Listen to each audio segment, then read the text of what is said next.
Here are the best 6.5 ways to earn a passive income for accountants and bookkeepers. For each of these ideas, we're going to address 3 questions. How much effort is required to start it? How long to generate your first $1,000? And what are the upsides and downsides to allocating capital to it? I'll rate these in between 1 to 3 magic lanterns, with 1 being easy and 3 being difficult. By the end, the idea is for you to find 1 or 2 of these passive income ideas that really resonate with your lifestyle. Now, if you already have a great passive income idea and just want a little bit of feedback, I've got a great resource. Just type "help me Mark" in the comments below. Go ahead, do it right now, please. It releases these endorphins in my brain every time I see my name and makes me want to make more videos. So help me Mark in the comments below. Go. Now let's be real. The economy is not at its best right now. You may have a full-time job, which is great if you do. If not, you may be in between jobs. I don't know. But what I do know is that it's never been a better time than now to at least explore a passive income strategy, just in case. Now, many people think that passive income is about getting something for nothing. It has that get-rich-quick appeal. Easy money. Nope.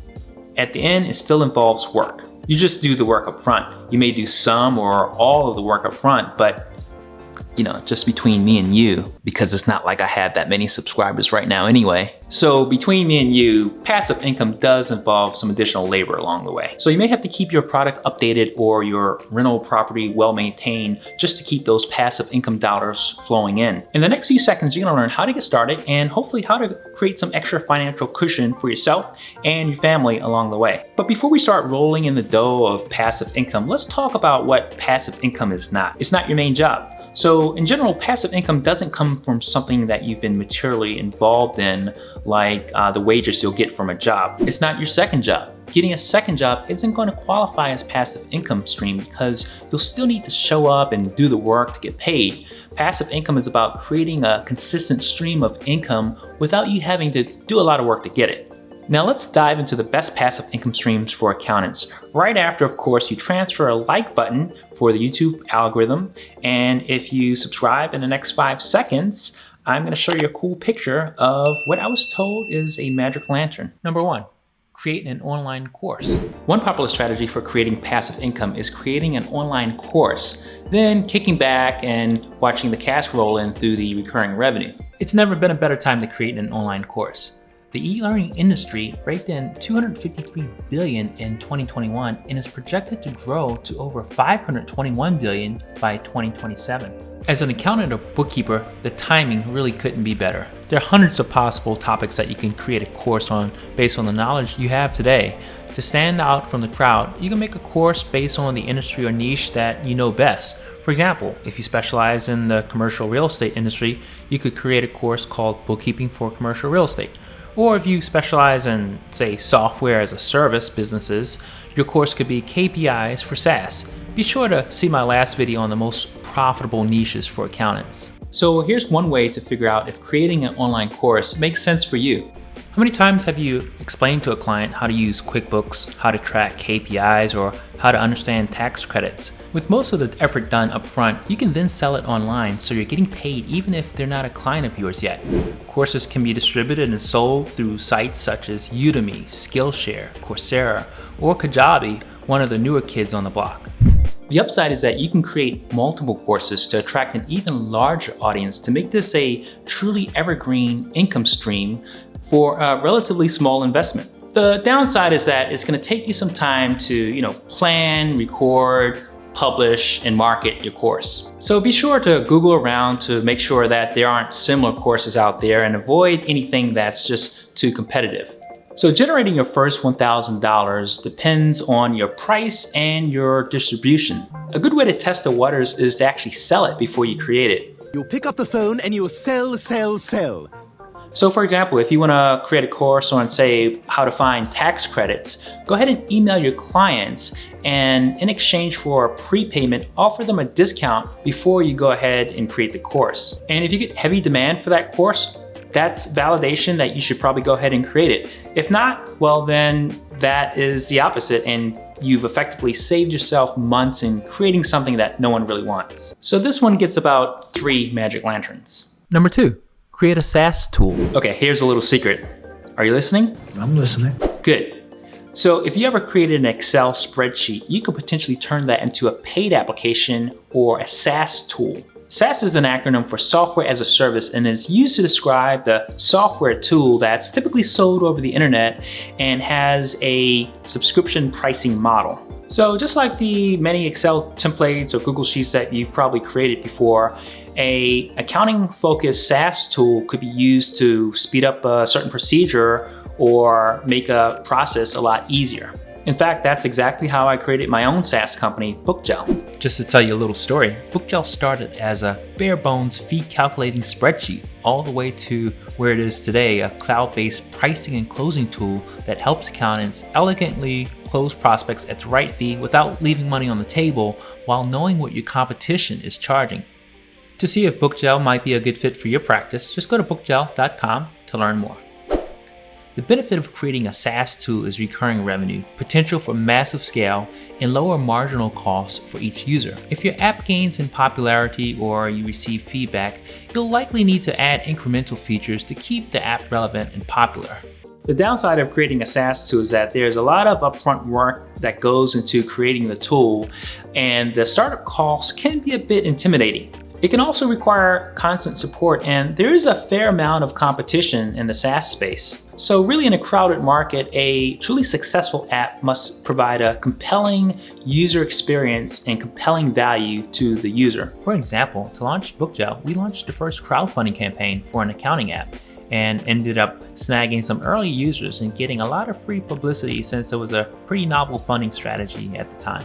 So bottom line is, as an extra source of income, a SaaS app is scalable and it can be quite lucrative, but it isn't exactly 100% passive. So if you have an idea for a SaaS tool, feel free to drop it in the comments below and I'll give you some hard-learned feedback on how not to do it. Making your first 1,000 bucks can take years, so I'm gonna let you in on another secret. You can actually accelerate the process by running what's known as a pre-sale. Now, results can vary. So, for example, when I created Bookgel, we ran a pre-sale and generated over $24,000 in the first 1 hour. So this is also about 3 magic lanterns. Number 3, affiliate marketing. If you ever offered QuickBooks to your clients as a pro advisor, then you already know what affiliate program is. Done. We're done, right? Let's go. Just kidding. With affiliate marketing, you'll use your existing client base to promote a third party's product using their affiliate link. This special link tracks every referral from you, so you'll likely want to put it on your website or share it on social media. As an accountant, bookkeeper, or tax pro, that means you got it. You can use your existing client base to recommend a product that helps them earn or save a bit of money. Now, there are over 11,000 affiliate programs out there, and the annual average earnings for affiliates is about $65,000, which according to Bankrate is 20% down on that $325,000 starter home you've been thinking about. But come on though, 11,000 affiliate programs? Who has time for that? Ain't nobody got time for that! That's what I thought, which is why I did the work for you and handpicked 3 of the highest paying affiliate programs for accountants. Number 1, BizPayo. It lets you accept payments online without the expensive credit card fees and prompts your clients for a Google review after every payment, boosting your online presence at the same time. $100 per referral for you and $100 for the person that you refer. Plus, you get paid up to 50% commission ongoing for as long as the client stays a BizPayo customer. And in full transparency, I happen to be the co-founder of BizPayo, so feel free to drop my name when you sign up for extra little bonus. Number 2, Coinbase.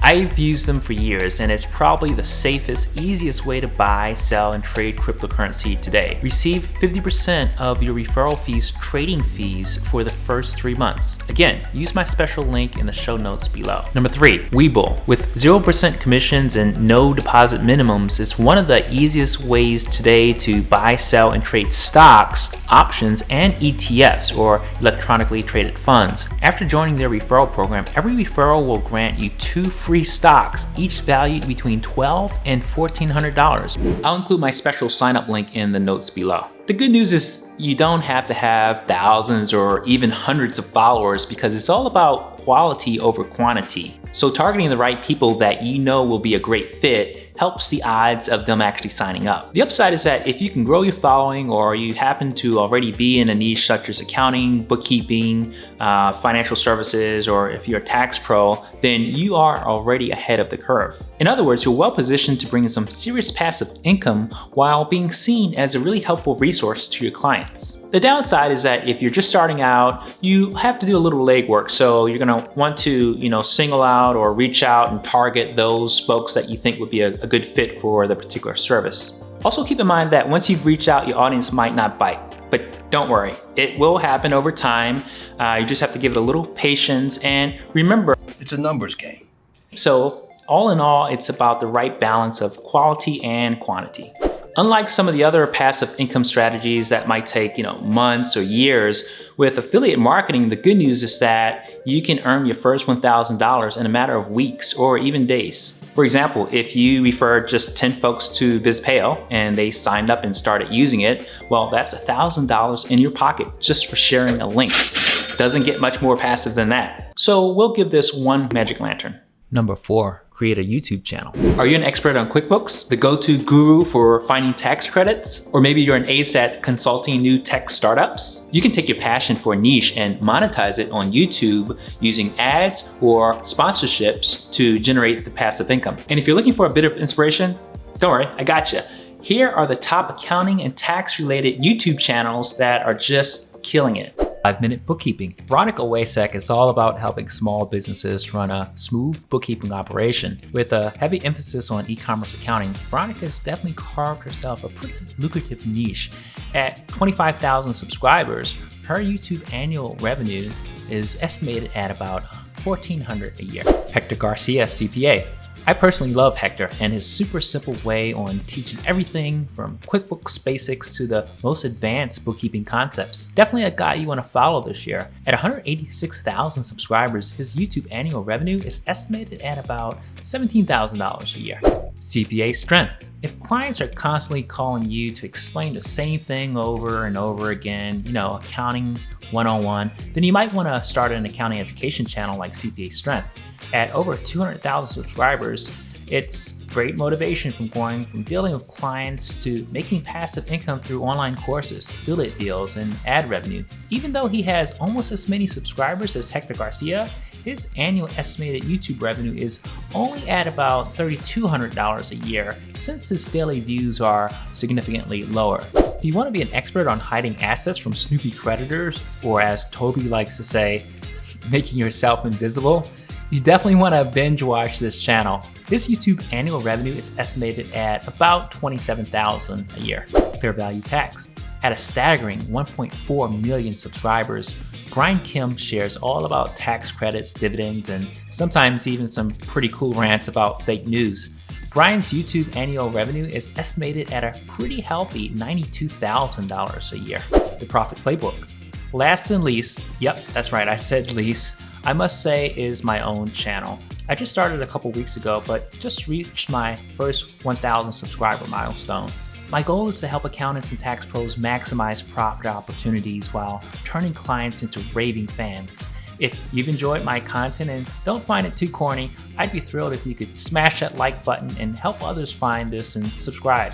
And just in case you're curious, so far I've earned just enough to buy a steak burrito at Chipotle's. But again, hey, I'd love to have you along for the ride and follow along to watch me grow and come along for the journey. So the upside of creating a YouTube channel is that you can leverage a free platform, then use your great content to build a following. The more unique your voice or area of interest is, the better for you to become the person to follow and maybe even bring in some sponsorships along the way.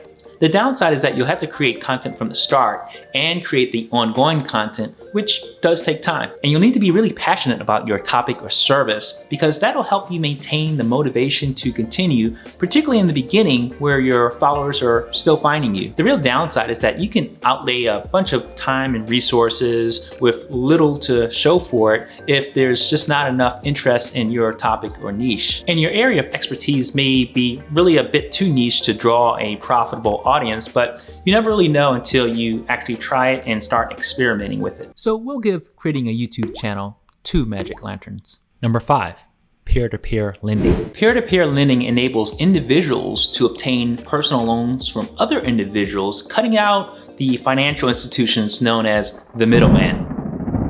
Peer-to-peer lending, also known as social lending or crowd lending, has only existed since 2005, which is incidentally the same year that YouTube started. But the crowd of crowd lending competitors, boy, say that 3 times fast. The crowd of crowd lending competitors, the crowd of crowd lending competitors, the crowd of crowd lending competitors, already includes pretty modern platforms such as Prosper, Lending Club, Upstart, and StreetShares. But that's actually good news for you, the passive income investor, and it's pretty easy to get started. Step 1, open account. You simply open an account with the lending site and deposit a sum of money to be dispersed in loans. Step 2, find applicant. The loan applicant posts a financial profile that is assigned a risk category that determines the interest rate the applicant will pay. Step 3, applicant accepts your offer. The loan applicant can review offers and accept one. Some applicants can break up their requests into chunks and accept multiple offers. Step 4, you get paid. The money transfer and the monthly payments are handled through the platform. The upside is that peer-to-peer lending is a way to generate interest income on your cash at a rate that actually exceeds regular savings accounts or certificates of deposits. With rates ranging from 5% all the way up to 30%, we are at 30%. It could be quite lucrative as an investor. The downside is to truly master the metrics of peer-to-peer lending, it just takes time. So it's not entirely passive, and you will want to properly vet your prospective borrowers. Since you're investing in multiple loans, you have to really zoom in and pay careful attention, not just to the payments received, but to the risk profiles of the applicants. Once you pick one, be sure to diversify your lending portfolio by investing smaller amounts over multiple loans. The minimum investment per loan is just $25 for Prosper and the same minimum with Lending Club.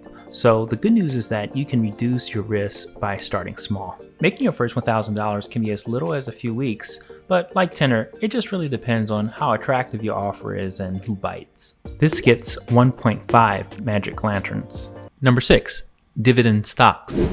A dividend is a token reward paid to a shareholder for their investment in a company's equity, and it usually comes from a company's profit. Dividends can signal that a company has stable cash flow and is good at generating profits while providing its investors with recurring revenue. Note that not all companies issue dividends. Shareholders in companies with dividend-yielding stocks receive a payment at regular intervals from the company. Companies pay cash dividends on a quarterly or annual basis out of their profits, and all you need to do is own the stock. So far so good, right? Sounds good to me. The payout process is pretty straightforward. When a dividend-paying company has profits, it typically shares the wealth with its investors. For example, let's say a company decides to issue a 5% dividend per share annually. If the company shares were worth $100, then the dividend would be worth $5. And if the dividends were issued on a quarterly basis, that would make each dividend worth $1.25. Now, before you start splurging at Dollar General, let's talk some pros and cons. The upside is that dividends are the ultimate in passive income. You just basically sit back and collect a check. Since the income from the stocks isn't related to any activity other than the initial financial investment, owning dividend-yielding stocks can be one of the most passive forms of making money. The downside, of course, is figuring out exactly which dividend stock to pick. For example, companies issuing a very high dividend just might not be able to sustain it. Give her all she's got, Captain! To not keep all your starships in one basket, consider buying dividend stocks as part of an exchange-traded fund or ETF. ETFs are investment funds that hold assets such as stocks, commodities, and bonds, but they trade like stocks. ETFs also diversify your holdings, so if one company cuts its payment, it doesn't affect the ETF's price or dividend as much as a single company stock would. Earning your first $1,000 with dividend-paying stocks really depends on how many you buy. For example, if a dividend is worth $5 on a $100 stock, you'll need to buy 200 shares or $20,000 worth, not accounting for any gains or losses on the actual stock price. So we'll give dividend stocks about 1.5 magic lanterns. So what's the best passive income idea for accountants? Well, yeah, it really just depends. The good news is that unlike other passive income streams like selling stuff on eBay or recommending books as an Amazon affiliate, as an accountant, you have an edge. You already have clients that would love to hear about some of the options that I mentioned above, and the thing is, you get to be the very first to tell them. For example, if you're camera shy, then monetizing via YouTube is gonna be a lot harder than recommending a payments platform to your clients just by sending out a few emails. Now, if you really want to change your financial life or accelerate your practice, check out this next video on the best niches for accountants. And trust me, you're going to want to get in on these before everyone else does.